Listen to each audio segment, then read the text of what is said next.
so much.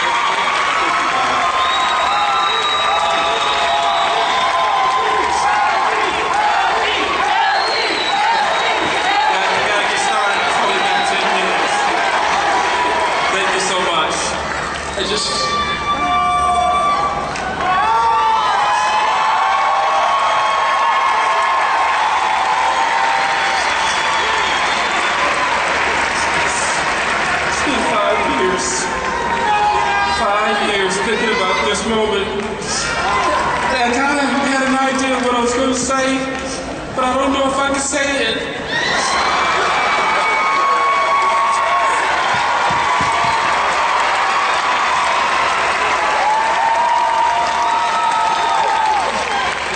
First of all, let me just start off by just thanking God Almighty.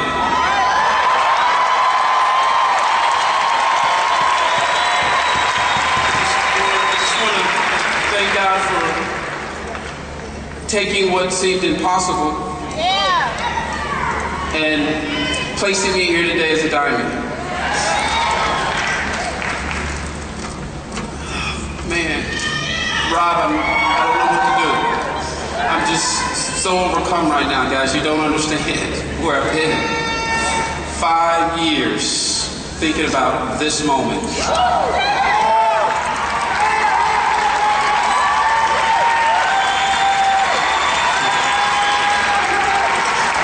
My story, right? You guys want to hear the story? I started in the real estate business. I'd been in that business for more than 15 years. My family and I, we had been extremely successful. Had done exceptionally well. And we were meeting different people along the way and had the opportunity to meet a gentleman who I didn't really want to meet. He had a kind of a sneaky smile on his face. And I remember this mutual friend saying, you need to meet this guy. He's changing a lot of lives, and you guys have similar chemistry and personalities. I think at some point in your lives, you're going to be able to work together and change the lives of thousands of people around the world. And I asked this person, well, what does this guy do, and what is his name? And he told me, and I said, well, no, I'm not interested in talking to him. He's involved in one of those things, and it's just a matter of time before he goes to jail. He says, no, man. You've got to meet this guy. Just do this one favor for me. And guys, in life, I believe that there are gifts and there are blessings. And if you're fortunate enough, you can get both.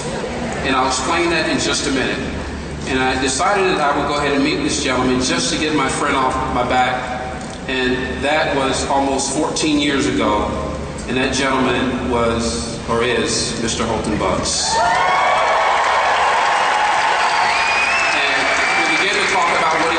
He says you're very good at what you're doing, you're earning a lot of income doing that, but you don't have something called residual income. And he kind of offended me because when he said residual, Sam, I thought he was talking about something left over.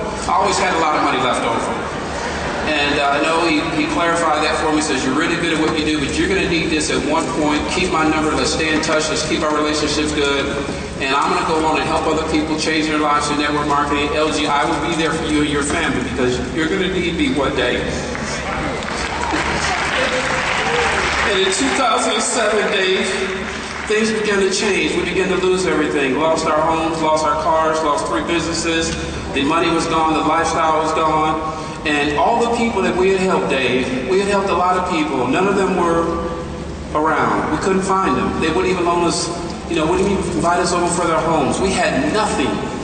And one day I came home and the sheriff was there and forcefully removed us from our home, gave us enough time to go get a U-Haul truck. Are you guys familiar with a U-Haul truck? And here I am standing there looking at my wife, my 2 daughters and my son at that time, trying to figure it all out. And of course, everybody's mad at me, wondering what's going on, what happened to the money and this sort of thing. And I was humiliated, I was ashamed, and I was completely embarrassed. And I went into a deep depression. And so we rented this U-Haul truck. We lived in that truck for a very long period of time, driving around. My son was extremely sick at that time, Elgie, young junior. He says, Dad, we got to get out of this truck. We got to do something they're looking for. We're going to go to jail, and we don't need any more pressure on us. And we're driving through, and I begin to do what most people do when they're in trouble, and that's pray.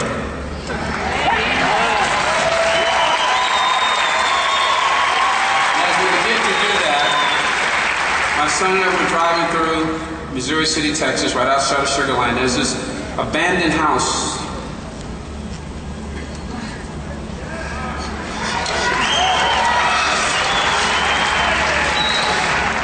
There's this abandoned house, boarded up, on the corner, one story. And my son says, Dad, we got to do something. And the minute he said that, Dave, there was a sign in the yard. The grass is about 3 feet high, and the sign was faded out, and it said for sale or for rent. You can tell the sign had been there for a long time. And my son said, Dad, you need to call that number. I said, we don't have any money. He said, Dad, we got to do something. You got to call. So I had a few minutes left on my cell phone. I called this number, ended up speaking with the lady who lived in Maryland. I told her my story and how we had lost everything, how we become homeless, we didn't have any money, and she began to cry with me. And she says, I don't know what I'm going to do with that house. It's completely uninhabitable. The cabinets are falling off the wall. It's infested. It's got mold issues. There's no carpet in it. If you go in there, you'll probably die. She says, but there's something about you.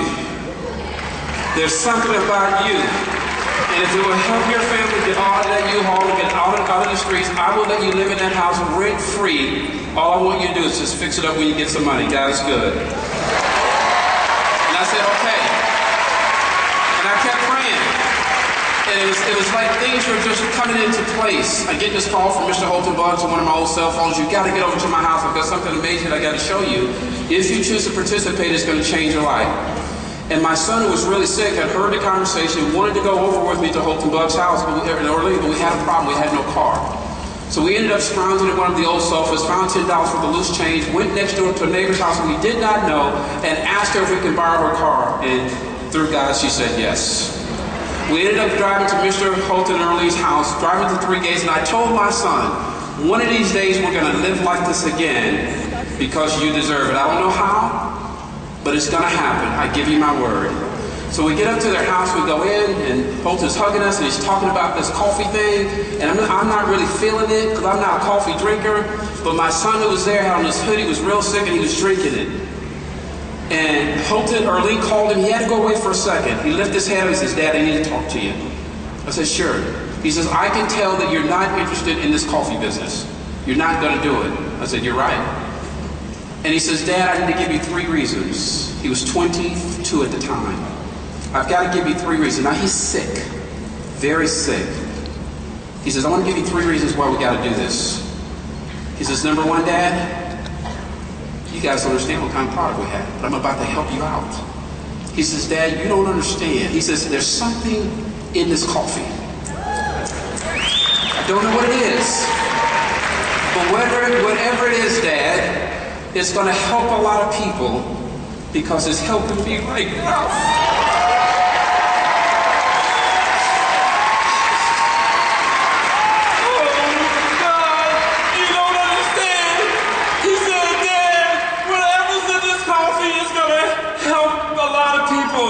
Because it's helping me right now. I needed to hear that because he was so sick. We thought we were going to lose him. He was sick.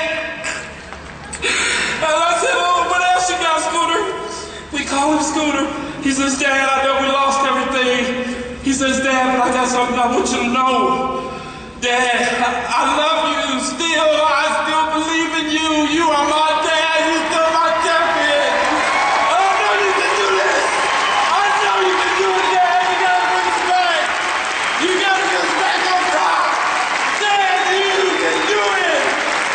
You can do it! I said, okay, Scooter, what's next? He says, Dad, we've known Holton and Early for a long time. They've never lied to us. And Dad, they will help us. They will help us. Holton came out of the room. I was crying. And he said, what do you want to do? I said, Holton, I just want my son to see me as a champion. One more time in my life. I'm not getting any younger. You tell me what to do, I'm going to do it. And guys, we got in the business. We didn't even have the money to get started. I didn't care. I was going to do whatever was necessary, sort of hurt anyone or breaking the law. I was going to show my son that I was still his champion.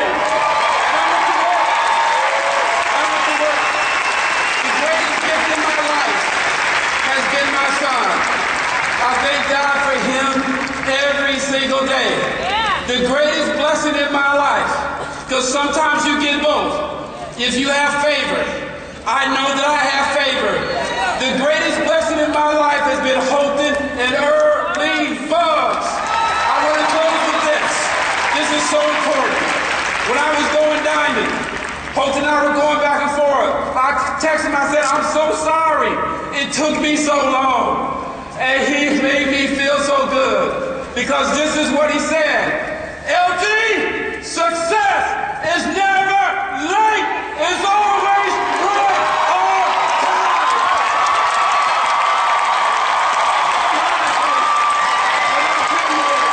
Please, I gotta tell you. After you text me going back and forth days in January, we were sending these messages back and forth. And finally I had a chance to talk to him. I said, Holton, diamond is done. He said, I knew before you. It's done. And then there was silence on the phone. For about 30 seconds, nothing was said. Nothing.